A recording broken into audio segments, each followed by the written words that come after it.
Leakage current crystal diode में किसकी वजह से होता है? माइनॉरिटी कैरियर्स की वजह से होता है। माइनॉरिटी कैरियर्स जैसे अगर पीएन टाइप है तो अगर पी टाइप का है तो उसमें माइनॉरिटी कैरियर्स कौन हो जाएंगे? इलेक्ट्रॉन्स हो जाएंगे। और एन साइड है तो एन साइड में कौन माइनॉरिटी कैरियर्स होता है? होल्स माइनॉरिटी में होते हैं, क्योंकि मेजॉरिटी में इलेक्ट्रॉन्स होते हैं।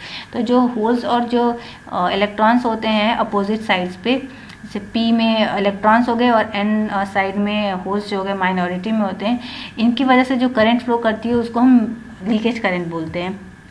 अगर if temperature of crystal increases then leakage current, अगर हम डायोड का टेम्परेचर बढ़ाते हैं तो लीकेज करंट भी इसके साथ इंक्रीज करती है, क्योंकि टेम्परेचर से क्या होता है कि कंडक्शन जो होता है सेमीकंडक्टर डायोड का बढ़ता है, और कंडक्शन बढ़ने से क्या होता है अमाउंट ऑफ जो माइनॉरिटी कैरियर्स है वो भी बढ़ते हैं, क्योंकि बॉन्ड टूटने लगते हैं।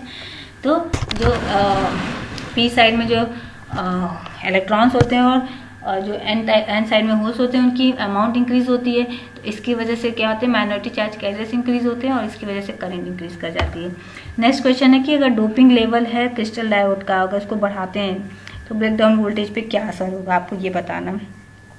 डोपिंग लेवल मतलब अशुद्धि को बढ़ाना। अशुद्धि मतलब अगर सिलिकॉन में आप जो है गैलियम मिला रहे हैं या फिर इंडियम मिला रहे हैं, कुछ भी जो 13 ग्रुप या 15 ग्रुप की इम्प्योरिटी मिला रहे हैं, तो उस पर उसके ब्रेकडाउन वोल्टेज पे क्या इफेक्ट होता है? तो कंडक्टिविटी बढ़ेगी, तो कंडक्टिविटी बढ़ेगी तो ब्रेकडाउन वोल्टेज कम होगा, क्योंकि जो अगर कोई चीज़ जल्दी से कंडक्ट करने लग जाएगी तो यानी उसको कम वोल्टेज पे ही वो अपने जो है मैक्सिमम करंट पे हो जाएगी, तो यानी ब्रेकडाउन वोल्टेज क्या हो जाएगा? कम हो जाएगा। और नेक्स्ट क्वेश्चन है कि when the graph between current through and voltage across a device is straight line the device is refer to as, यानी ये क्वेश्चन में ये कह रहा है कि किसी डिवाइस में अगर करंट और वोल्टेज का जो ग्राफ होता है एक सीधी रेखा हो, आई इसकी बात कर रहा है कि अगर आई और वी के बीच में एक मतलब सीधी रेखा अगर है, नहीं the graph is like this।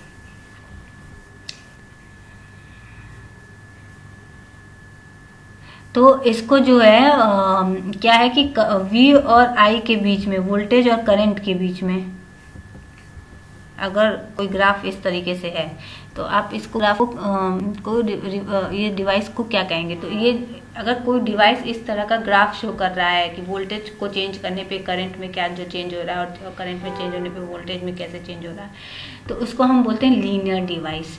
यानी वोल्टेज चेंज करने से करंट चेंज हो रहा है और करंट चेंज करने से वोल्टेज चेंज हो रहा है, तो this type of device is called linear device. Next question is when the crystal current diode current is large the bias is, crystal current diode अगर करंट ज़्यादा अधिक मात्रा में होती है तो बायस मतलब वो रिवर्स बायस है कि फॉरवर्ड बायस है, तो जाहिर सी बात है जब करंट ज़्यादा होगी तो वो एक ही केस होता है कि फॉरवर्ड बायस में ही करंट जो होती है मैक्सिमम होती है। क्रिस्टल डायोड कौन सा डिवाइस होता है? तो crystal diode is a non linear device, क्योंकि वो एक डायोड है। तो डायोड का अपने आप में कैरेक्टरिस्टिक यही होता है कि वो नॉन लीनियर होता है, यानी कि जिस रेट में करंट वोल्टेज चेंज होती है उस रेट से करंट नहीं चेंज होता है, वो नॉन लीनियरली फंक्शन करता है। जो कंडक्टर्स में ये होता है कि करंट को जैसे जैसे वोल्टेज बढ़ाएंगे करंट वैसे वैसे इंक्रीज करेगी, पर यानी कि वो लीनियर ग्राफ शो करता है। लेकिन डायोड के केस में ऐसा नहीं है, डायोड एक एक्सपोनेंशियल ग्राफ शो करता है, यानी वो नॉन लीनियर डिवाइस है। नेक्स्ट क्वेश्चन है कि अगर डोपिंग लेवल क्रिस्टल डायोड्स में बढ़ाई जाएगी तो डिप्लीशन लेयर की विड्थ पे क्या होगा? तो जब भी डोपिंग बढ़ाई जाएगी तो डिप्लीशन लेयर की विड्थ जो होगी वो इंक्रीज होगी।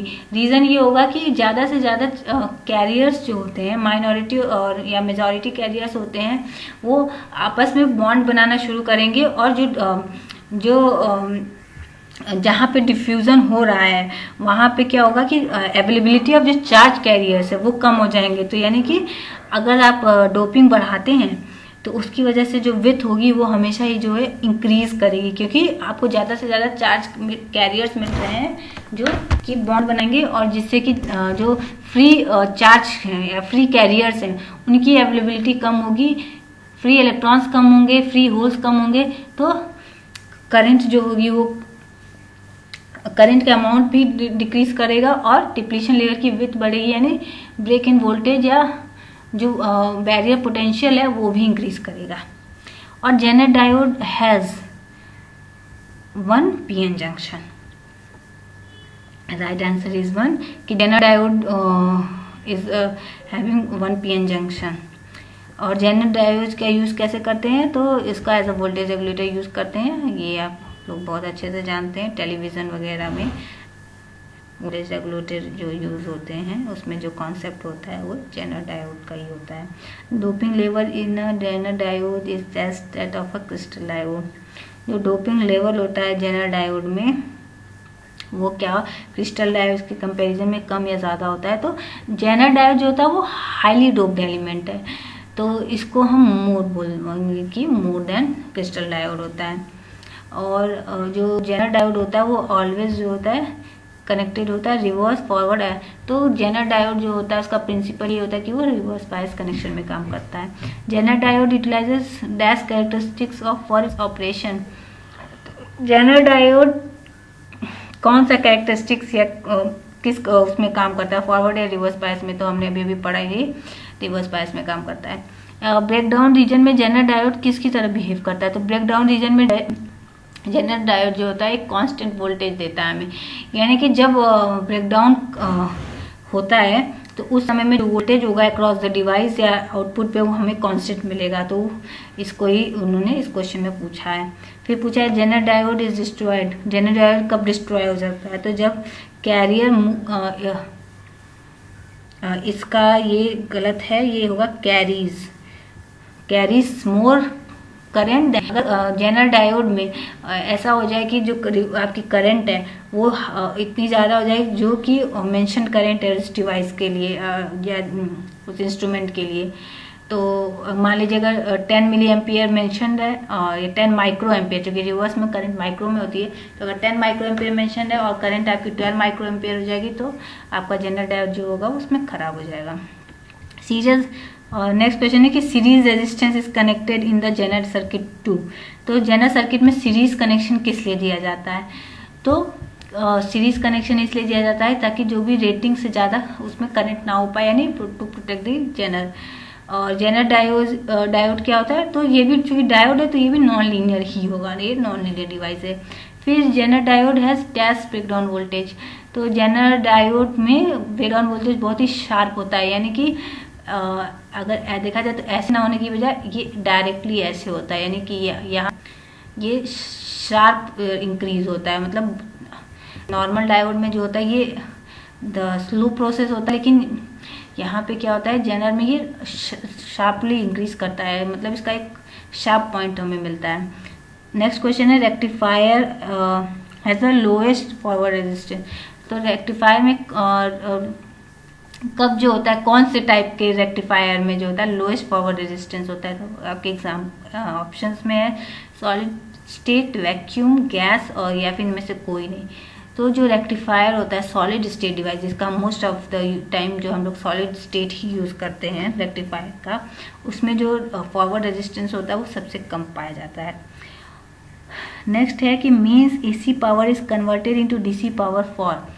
एसी पावर को हम डीसी पावर में क्यों कन्वर्ट करते हैं, तो इसके क्वेश्चन में कि लाइटनिंग पर्पस की वजह से, heater, using electronic equipment use करने के लिए, किसमें से कोई नहीं। तो जब हम इलेक्ट्रॉनिक इक्विपमेंट यूज़ करते हैं तो उसमें हम ज़्यादातर ये चाहते हैं कि हमारा जो करंट होता है वो हमें डीसी में मिले।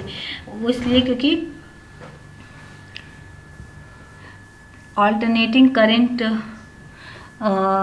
से ज़्यादा बेटर जो हमारा डिवाइस होता है, जो जितने भी इलेक्ट्रॉनिक डिवाइस होते हैं, जैसे हमारा लैपटॉप हो गया, हमारा मोबाइल हो गया, वो डीसी करंट पे ही ऑपरेट करते हैं। इसीलिए हम जो है जब भी इलेक्ट्रॉनिक डिवाइस को हमें यूज़ करना होता है तो हम एक एडाप्टर यूज़ करते हैं, ताकि जो हमारे मेन सप्लाई से करंट आ रही है वो एसी से डीसी में कन्वर्ट हो सके, क्योंकि हमारे जितने भी इलेक्ट्रॉनिक डिवाइसेस डीसी करंट पे ही ऑपरेट करते हैं।